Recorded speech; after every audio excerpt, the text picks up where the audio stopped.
This is the European edition of Breaking Banks, the world's #1 fintech podcast and radio show.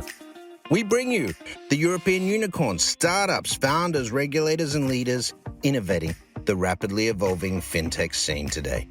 A truly localized podcast with both English and local language content, with some of the world's most well-known hosts and influencers in the fintech sector globally.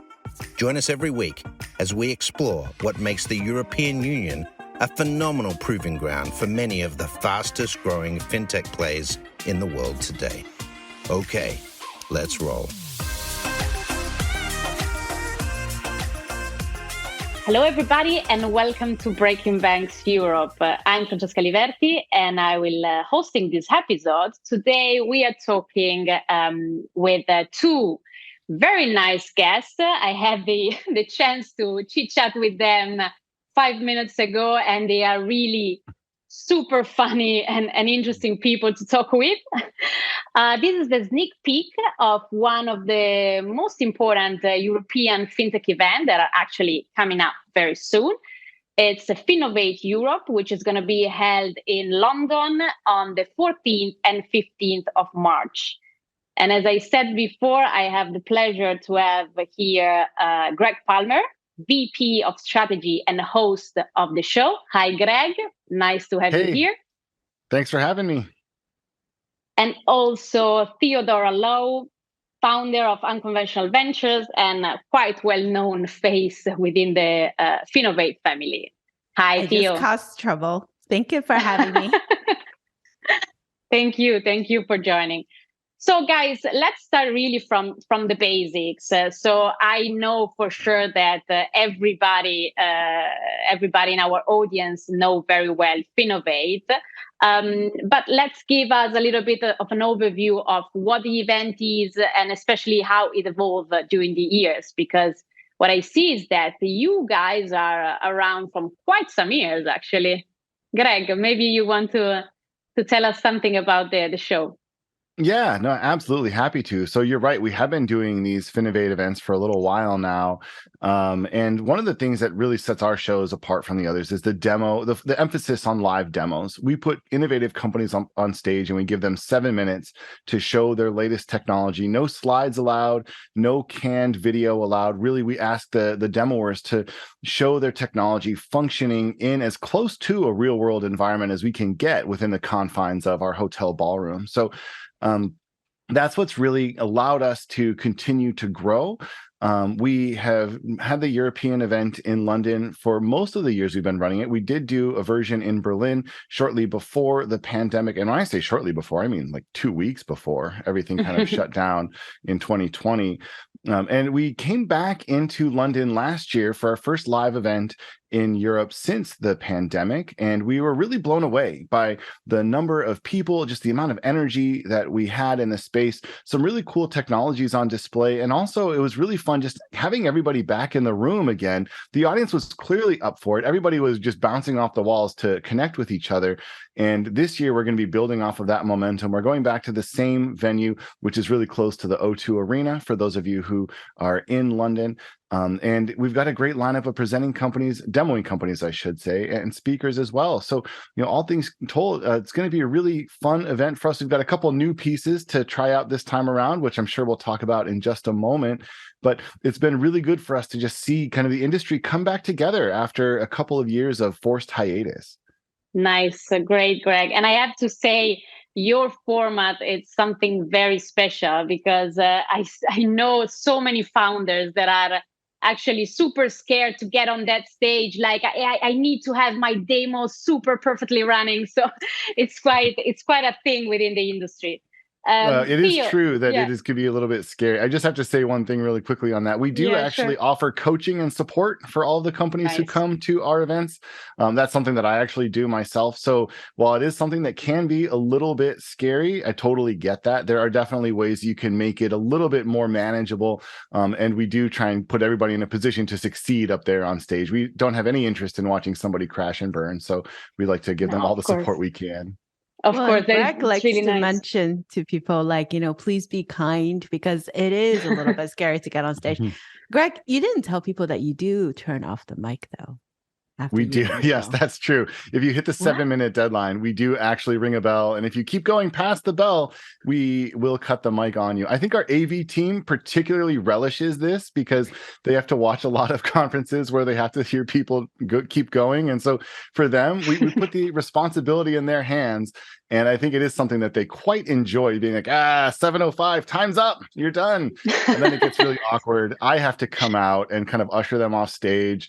It's actually probably my least favorite thing to do. Everybody else seems to enjoy it immensely, though. So there we go. Yeah, you have to be quite well trained, actually, if you want to participate to Finovate. That's definitely true. So, Theo, what's your? As I said before, you are quite a well-known face. I mean, you have participated to Finovate as a speaker quite a lot of times. So, what's your experience of the event? I think it's like what do we used to call it? I know Brad calls it the FinTech Disneyland, but I like to call it as a Thanksgiving. It's like a Thanksgiving meal. Every time when we get together, like how for all the holiday gatherings or audience in Europe, it's like Christmas, getting together with family that you hadn't seen for a long time. There's always the, oh, hi, how are you doing? Hugs and all of that, familiar faces. And then you just kind of like, okay, all right, well, we have some things we need to talk about. It's as always drama, but good drama. And I have to say, I've been very lucky. And thank you, Greg and Katie and everybody for welcoming me in a lot of the different shows. The one thing I love the most, and I don't say this lightly, is the family. It's literally like a family. Seeing Greg and seeing everyone there, it's like my year does not complete without seeing these that's so nice. people. And I think I love the show. It has evolved over the years. One of my favorites is always the all-star panel. Greg, you guys added that a few years ago with all the different analysts getting on stage and give their time to talk about what are the trends, what are things that we need to pay attention to. And my most favorite one coming out from a recent Finovate last year was a all-star investor panel. It was on the last day. Remember, Greg? It was in the morning. Yeah. And it was all women VC panel. And it was That's so quite packed. Impressive. Yes, that the hotel staff, I was watching from the balcony, the hotel staff have to bring out rows of chairs because people were standing. It was standing room only. So it was impressive looking at all the women talking about the investing trends. We didn't talk about diversity. They just talk about what everyone would be talking about in FinTech show. Where is the money going? Where are people investing? What's interesting? What's not? And it was very, very well attended. So kudos to the Finovate team for not just putting out amazing content, but also finding people with voices that others should really pay attention to. Yeah, let's maybe double click on this. So you said that they were all women, right? And many times we talk about women in the financial services only to talk about diversity, which I found it always very weird. So actually next month, I'm going to go to Africa, to Nairobi, to talk in a panel. They invited me in a panel to talk about diversity in the financial sector. So I'm really every time they ask for a woman, it's because of that, which is, I mean, we can talk about also other stuff. So I know that in Finovate, you care a lot about diversity and to make sure that there is quite a high percentage of women speaking. And I know from our previous conversation that you have quite a nice anecdote of some conversation between you and Theo some years ago. Probably she raised the right questions. Is that correct? Well, I think it wasn't necessarily that she raised the right questions. We already were aware of it. I think this is one of those things where if you work in the financial technology space, particularly as a conference organizer, you are confronted with the reality of your speakers constantly because their pictures are up on your webpage. You can see the names that are on the agenda. And Theo, we had a conversation at one of our New York shows several years back where, basically all Theo did was kind of take that picture and say, look, these are all of the men who are speaking at this event. And so, we had a good conversation there. I think there was a collective airing of grievances, but this was something which we had been really looking at for a couple years already. And we had struggled, as you can probably imagine, to get to this sort of 50-50 gender split amongst our speaker faculty. Now, a couple things have happened since then. We've continued to prioritize this, but we're also finding that there are more women to choose from when we look at our speaker pool. So that is potentially some positive momentum there from within the industry. But it's also something that we're really aware that we have a position, we have a little bit of, we have a literal stage that we can put people on. And so for us, being able to elevate people and elevate certain voices onto that stage is something which we care passionately about. Now, with the speakers that we pick, that we have control over, we do have a 50-50 male-female gender balance up on our stage. We had one last year for Finovate Europe as well. It's something that we're going to continue to strive for. But part of it was, this conversation that I had with Theo, where she pushed us just a little bit, and I think that was it was a good timing for that push. It was also just really validating to say, hey, somebody else is noticing this too. Other people care about this, and it really just cemented the fact that that was something that we needed to focus on. Theo, I don't know, how do you remember that conversation? I think it was ultimately a very positive one, but at the time, I mean, it was a little bit spicy. It was interesting. I think there were people around us that they kind of just backed away. It was a very animated conversation. Let's put it this way. You were passionate, Theo. That's it. I still am very passionate. I recently wrote an article called "Diversity of Socks" because I noticed a conference which I did not participate, but I ended up getting dozens of pictures from people that said, "Oh, look at this." There was more diversity of sock colors than there were diversity of faces. So, fast forward 2023, we're still where we are, but going back to where I was saying, I very much, and I don't say this lightly, I very, very, very much appreciate how intentional the effort has been on behalf of the Finovate team. It's not easy. I think for those of us who sit at like the audience and look up like, oh, come on, there's got to be women, there's got to be people from underrepresented communities, there's got to be different faces you can put on there.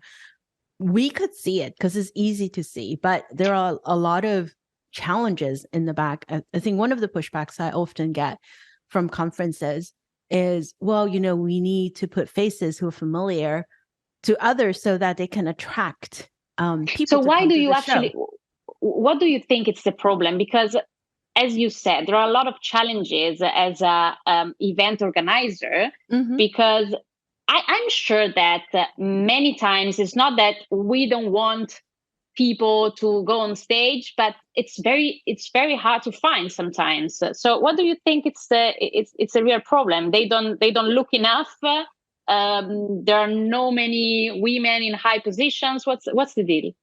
So it depends on who you ask, right? And I think it can be overcome. It's not, we can put rockets in space. I'm sure we can find people on stage. But it's a matter of intentional. So I go back to being intentional. What I've seen the Finovate team does is they're very intentional in asking others, who else do you recommend? What would you like to put on stage, right? That's the number one thing, is ask others, because you can't keep going back to your little black book and say, well, here are the people that we had last year. Let's go back and invite these people. It doesn't work that way. And I think the other part is, which I often get people saying, well, they're not well known. Well, someone has to start from somewhere. I remember the reason why I love the Finovate team so much. And Greg, I don't know if you remember this. The first time, my first ever speaking engagement was with Finovate Europe. Actually, that was when you guys did it in Excel.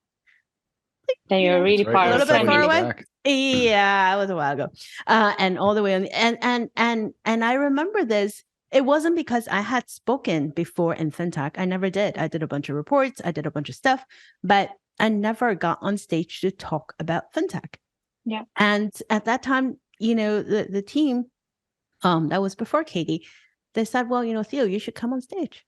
And I was like, wow, okay. And that is the difference, I think, is to find different voices and put them on stage, regardless of whether or not they have spoken in 15 other events.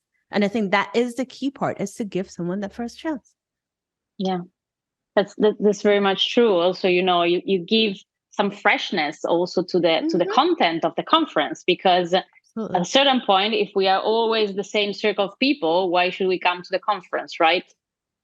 Yeah, one thing I can just kind of chime in on here as well. And Theo, I don't know if this was your experience, but I think frequently, I host the Finovate podcast. I work with a lot of demoing companies who come across our stage, and I'm constantly confronted by people who are really interesting and maybe have really interesting things to say, but they don't necessarily know that they're interesting. They don't know that they have something or a unique angle to say. And I think one of the challenges, which I embrace wholeheartedly, is looking at people and saying, what is your story? What do you have to share that other people can't share? And I think this is one of those things where all of us, this is a human problem. All of us kind of think, well, the things that I know are obvious things. Other people, I'm sure, know them. Other people know these experiences. We tend to sort of assume other people are smarter, have more expertise than ourselves. And this really manifests in parts of the population which have been categorically excluded from some of these opportunities to demonstrate their expertise. And so a lot of what we try and do is find people who we know have those interesting stories and elevate them and put them up on that stage. And one of the other challenges that we have with an event like Finovate, with any event really, to some extent, when you run an event like this, you're kind of holding up a mirror to the industry that your event is in. You're basically saying, here's the state of the industry. These are the companies that are doing interesting things. These are the trends within the industry that are that people are really working on right now. Here's the learnings that some of our senior leaders have undergone. And part of that reflection is, a current snapshot of where we are from a tech standpoint. Part of it is from a social standpoint. And so this is where, you can say, you can hold up a mirror and say, there's actually some really uncomfortable realities in that mirror. Well, that means that there's uncomfortable realities in real life, right? And so what we've really tried to do is say, where can we find, not necessarily, we're going to still show a proper representation of where the industry is, but we're going to try and really zoom out on that mirror and say, okay, well, where else can we find, can we angle it just slightly differently? Can we broaden it a little bit and pull some of these voices in? And one of the things that I think that's been really gratifying for us is that we obviously track speaker scores at the end of the events. We like to know which sessions were more popular, which sessions were people thought maybe less interesting. And as we've made this a priority, trying to create more inclusive stage, our speaker scores have not suffered at all. They have continued to go up. And so the idea that, you have to sacrifice something in order to bring certain voices in is categorically false. It really does give people something new to think about. And Theo, I loved your point. We put an investor panel up there that was completely female. We didn't talk about it at all because why do you need to talk about it? That's not why they're up there. And this is one of those challenges for us because on the one hand, we want to be able to sort of say, hey, check this out. There's this really cool thing that we're doing. We're trying really hard here. On the other hand, you kind of have to play it cool because you can't make too big of a deal out of it, or else you kind of undercut the very message that you're trying to support. So I really appreciate the opportunity to come on a show like this and kind of talk about some of these things because there is a lot of work that goes into it on the back end. And it's something which, again, our entire team is really passionate about. And it's really good to see that these speakers are coming and they're doing well. They're sharing insights that the audience is really enjoying.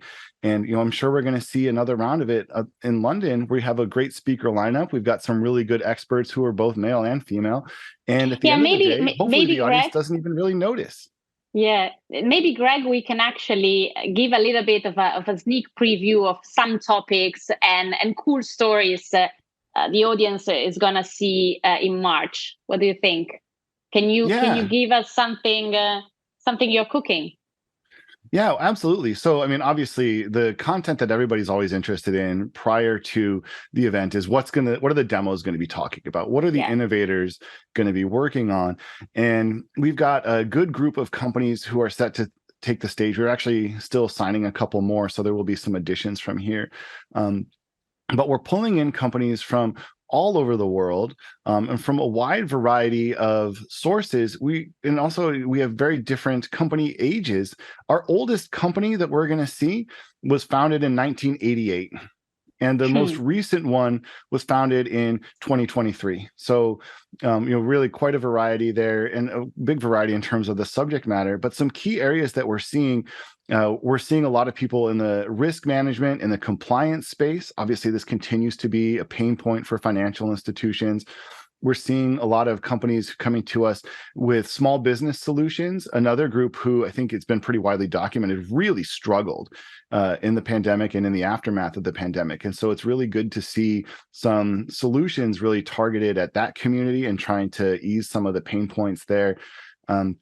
We're also seeing kind of the ever-present as well user experience, which covers so many different channels, this kind of cross-channel, whether I'm calling in, whether I'm engaging through the website or a mobile app or things like that. There continues to be some really good progress there. Yeah. But the most interesting one for us, we've actually started this year offering scholarships for companies who are active in some of the areas within fintech that we want to support. So this will be the first year that we'll have some scholarship winners up there on stage, and we have. So what are they get as a scholarship? They get a free demo. They get to come and demo for free in front of the audience. So we've got an environmentally focused scholarship. We've got a socially focused scholarship. We have a female-founded company scholarship. And the idea really is just, again, to make the show accessible to some of these companies who are doing really good things that we want to encourage. And also, hopefully, to kind of give the industry a push by just sort of saying to everybody in the room, hey, this is what's possible. This is where you could be pointing your technology. And if we're able to, by elevating some of these companies, able to spur more of those conversations, then we'll consider that to be really successful. But I'm excited to see how our scholarship winners equip themselves up there on stage. It's something which is really, really fun for us to be able to do. And we'll be continuing to do it at the rest of our 2023 events as well. Thank you, Greg. So we are going to go now for a very short break, and we will be back in a minute with our two guests. Do you want to be part of Breaking Banks Europe? Reach out and learn more about the opportunity to be featured in one of our shows. With over 1.6 million listeners and counting, Breaking Banks Europe is bound to become the place to advance critical dialogue in Europe and the UK fintech scene. Reach out on Instagram or Twitter at Breaking Banks EU, or go to www.provoke.fm.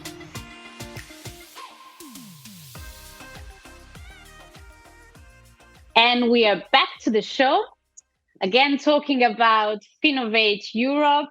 Again, it's going to be next month in March 14th and 15th of March in London. Still here with Theo and Greg. So, guys, in the first part of the episode, we tackled some of the key points of the conference, and especially some key points you are caring very much. And another topic that I would really like you to talk about is the sustainability side. So I know at Finovate you care a lot also about this, and I know you are making quite an effort to make the event fully sustainable. So Greg, maybe you can explain us how you are doing that. Yeah, well, it certainly is something that we care a lot about. And so what we do, a lot of the pieces that we do are relatively basic, but still hopefully pretty effective. We have eliminated passing out printed booklets. We've turned everything into digital, so it's all available through your phone or laptop when you're on site. We've really strongly discouraged our sponsors and our demoers from passing out physical items at their booths. I think a lot of times those items end up just in landfills. And so it's one of those things where if we can help reduce the waste there, that's obviously a really good thing as well. There's also this other side of a sustainable fintech ecosystem. And this is another area that we really prioritize, because if you don't have young companies who are kind of challenging the status quo, then the industry itself suffers, right? You need that group of people to come in, and you need this constant refreshing, these people who bring new ideas in. And so we really do our best to support those companies as well through a new program that we call the Startup Booster, which is open to companies that are still very early on in their funding. We want to get them into the event. We want to let them see where the bar is from a demo company standpoint. We also want to connect them with interested venture capitalists who can help take them to that next level. And our ultimate goal here is to ensure a healthy ecosystem in the long term, where there continue to be new challengers coming in and pushing some of the incumbents to do better. And if there are opportunities, to go and exploit those opportunities. And ultimately, this is kind of how the entire industry moves forward. So not only is it the environmental sustainability side, but it's the industry sustainability side that we're really focused on as well. Yeah, definitely. And Theo, about this, what's your experience? So Greg was talking about giving the opportunity to new startups and fresh startups to get connected with the right people and get access to capital. I know that you are your job. Part of your job is also connecting the two parties. So, what's your experience in that? I think it's actually an interesting discussion. Greg, didn't you remember a couple of years ago we used to invite accelerators to bring their startups on stage? Mm-hmm. There were, I think, at one point that was one of them. There were like 5-6 different accelerators, and they bring different startups on stage and give them the stage time to talk about normally what they would pitch investors. And I think those things are really important, because if you think about barriers to entry, right? Barriers to entry, not just from a price point attending a conference perspective, but also how do you find people? Recently, I saw someone posted on Twitter, says, hey, I want to get started on fintech.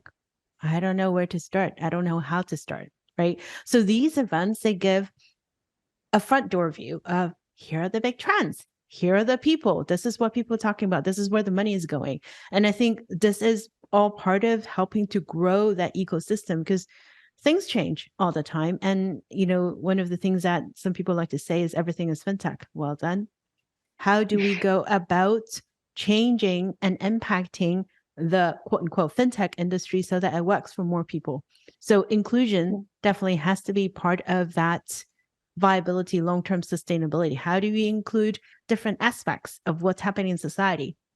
Greg, earlier we were talking about, the show being a mirror to the society, right? You look at it, you're like, okay, well, this reflects what's happening in the world. So what are some of the trends that people care about? And the startups, they need to be part of that to hear that. Yeah, definitely. Also because many times, an event like that, such a big event, can be a bit overwhelming for a lot of startups that are going there for the first time and say, okay, what should I do? I do my demo, and then what? With whom can I connect? What should I do? And it's, I know it's not that easy. That's why also the networking part is something that it's quite crucial for an event like this, also to maximize the chances of connections and success.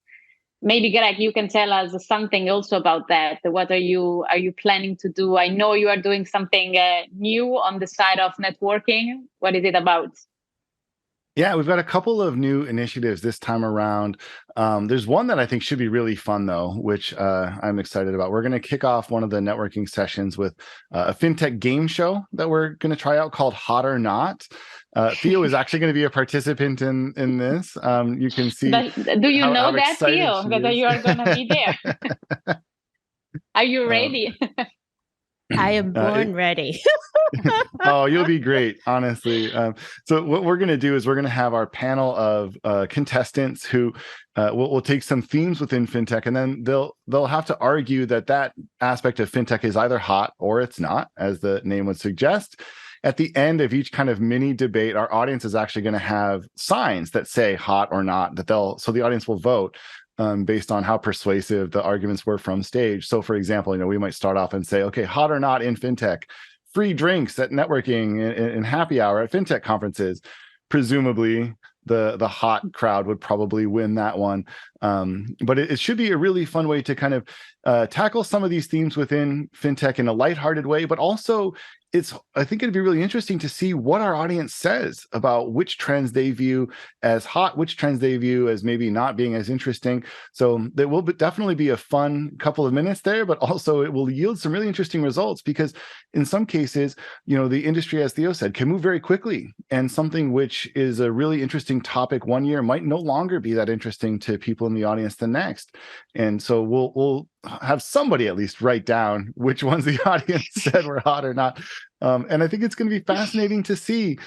So I think that should be a really fun one as well. And Theo, thank you in advance for participating in that. I know it's going to be a really good session with you in it as well. You're welcome. As long as the audience is not allowed to throw anything on stage, I'm game. I did one with a health tech event. It was after dark. It was similar. You had a panel of people, and we had little squishy toys. The stress balls. Oh no! Yeah, that. I think I see where you're going. Exactly. So as long as you're telling the exhibitors, do not give out free stress balls. It would okay. Then you should be fine. Yeah. That's very nice. You guys are thinking about all these new ways to connect people and get people engaged. So it should be really a nice event, and we are all looking forward to be there together. I have one last question for you both. So one for Greg, which is we said that there are a lot of companies going on stage doing their demo. Some more experienced, some not really experienced at their first experience. So if you have to give a couple of advices to them, so they have still 1 month to get ready, which one would that be? Yeah, no, it's actually a very timely question, because I'm right now in the process of working with all the companies who are going to be up there. And so even companies who are experienced and have technology that has been out for a long time sometimes still struggle with this format. This is actually part of the reason that I now offer demo coaching outside of Finovate. It's something which, if you're interested in learning more about that, look me up on LinkedIn or reach out to me, greg@finovate.com. It is a passion of mine. But I think the biggest thing that I would say to companies who are going to be participating is to kind of take a step back from your own technology, take a step back from what you want to show, and think about it from the standpoint of the person on the other end, who's in the audience, that person you really want to connect with. Why do they need to come and talk with you?